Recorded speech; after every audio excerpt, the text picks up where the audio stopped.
মৌসুম প্রায় শেষের দিকে হলেও চাঁদপুরের পদ্মা মেঘনা নদীতে ইলিশের দেখা নেই। জেলেরা জানান নদীর পানি দূষণ সহ নানা কারণে আগের মতো ইলিশ পাচ্ছেন না তারা।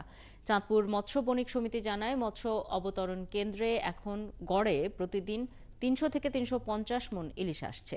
তাদের দাবি অন্যান্য বছরের এই সময় ইলিশ ধরা পড়ত প্রায় ২ থেকে ৩ হাজার মণের কাছাকাছি। দেশের জাতীয় মাছ ইলিশ, আর এই জাতীয় মাছের অভয়ারণ্য যে দেশ, সে দেশের মানুষের কাছে সেই সুস্বাদু ইলিশ অনেকটাই দুর্লভ। সমুদ্রে বেড়ে ওঠা এই মাছটির দাম বেড়ে এমন পর্যায়ে পৌঁছেছে যে তা এখন সাধারণ মানুষের নাগালের বাইরে।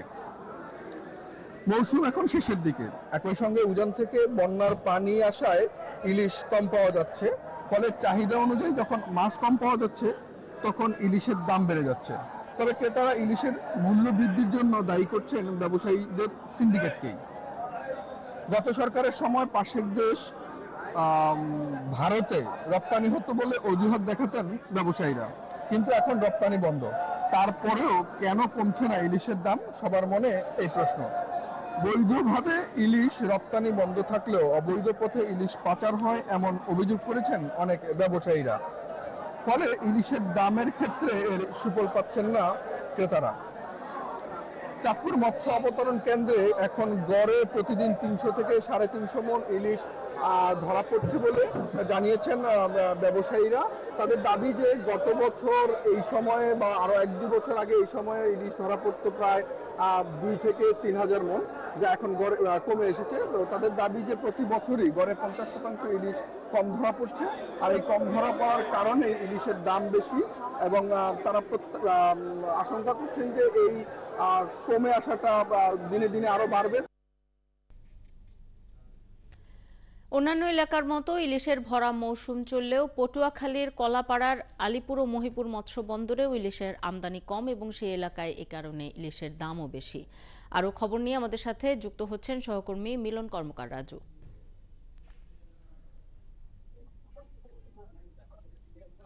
রাজু, ইলিশের দাম কেমন দেখছেন বাজারে? এবং ইলিশের দাম আমরা যেটি জানছিলাম যে গত বছরের তুলনায় ৩ থেকে ৪০০ টাকা কেজিতে বেশি, এই এই বেশি হবার কারণ কি বলছেন বিক্রেতারা, আর ক্রেতারা কি বলছেন এ বিষয়ে?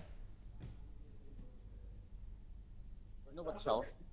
আপনি জানেন যে পরপর কতগুলো সাগরের লঘুচাপ, নাগাম বৃষ্টি, ধারাবাহিক বৃষ্টি, একের পরে যে অবরোধ শীর্ষে যে ইলিশের যে সুযোগ প্রথম দফায় কিছু মাছ ধরা পড়লো। এই মুহূর্তে আসলে ইলিশের আমদানি খুবই কম। এখানকার যে আমি সকালে যে মৎস্য বন্দর ছিল, মৎস্য বন্দর থেকে কলাপাড়ার যে প্রধান খুচরা বাজার, সেটা হচ্ছে কলাপাড়া পৌরসভার প্রধান বাজার, সেই মাছ বাজার আপনি দেখতে পাচ্ছেন যে মাছ বাজারে আসলে ক্রেতা থাকলে ইলিশের তেমন সরবরাহ নেই।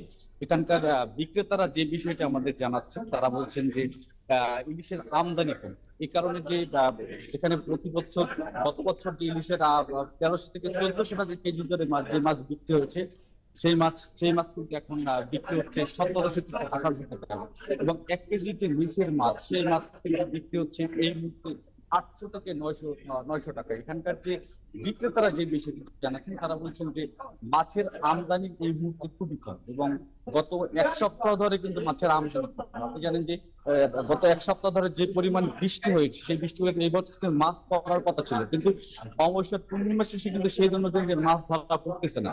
এখন এর কারণ হিসেবে তারা বলছেন যে অবরোধ চলাকালীন সময় যে অন্য দেশের জেলেরা এখানকার যে বাংলাদেশের জলসীমানায় মাছ ধরে নেওয়ার কারণে কিন্তু এখানকার যে ইলিশের যে মূল অভয়াশ্রমগুলি কিন্তু এখন বাংলাদেশের জলসীমায় যে প্রবেশ ইলিশের গতিপথ সে পরিবর্তন হয়েছে।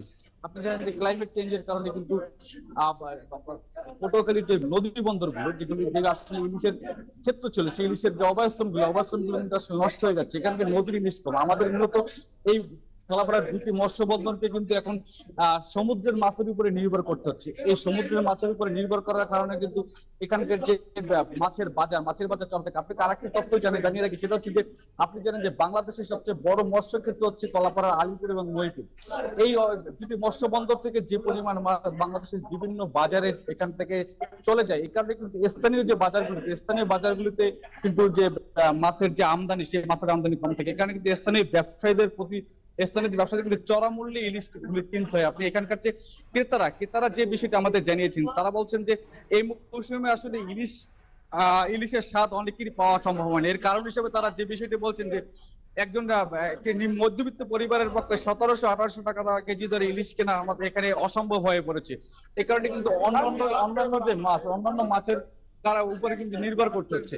এখানকার ব্যবসায়ীরা আরো একটি বিষয় আমাদের জানিয়েছে, সেই বিষয়টা হচ্ছে যে যে এখানকার যে ইলিশের যে ইলিশের বাজার কিন্তু একটা সিন্ডিকেট রয়েছে। সিন্ডিকেটের কারণে কিন্তু এখানকার যে বাজারগুলো কিন্তু অনেকাংশে নিয়ন্ত্রণ হয় ব্যবসায়ীদের ক্ষেত্রে। এ কারণে এখানকার যে স্থানীয় বাজারে মাছের দাম কিন্তু কখনোই কমে না। এর কারণ হিসেবে তারা বলছেন যে সিন্ডিকেট কোথা ভাঙতে হবে। এছাড়া আলিপুর এবং মহিপুর থেকে যে মাছ আমদানি আসে তার কিন্তু 80 ভাগই চলে যায় বাংলাদেশের বিভিন্ন বাজারে। সেক্ষেত্রে যে স্থানীয় বাজারগুলোতে মাছের দাম কমছে না। তারা আরেকটি বিষয় বলছেন যে ইলিশের ক্ষেত্রে যদি ইলিশের সরবরাহ যদি বাড়াতে হয়, সেক্ষেত্রে কিন্তু যে বাংলাদেশের যে পটুয়াখালী জেলার যে নদী বন্দরগুলো আছে, নদী বন্দরগুলো কিন্তু আসলে খনন করতে হবে। খনন করতে হলে ইলিশের অবস্থান যদি আবার ফিরে আসা যায়, সেক্ষেত্রে কিন্তু এই সেক্ষেত্রে দক্ষিণাঞ্চলে দাম ইলিশের খানিকটা সরবরাহ। কমতে পারে। আপনি খবর রাখতে থাকুন, প্রয়োজনে নিশ্চয়ই ফিরবো আবারও আপনার কাছে। আমাদের সাথে পটুয়াখালী থেকে যুক্ত হয়েছিলেন সহকর্মী মিলন কর্মকার রাজু।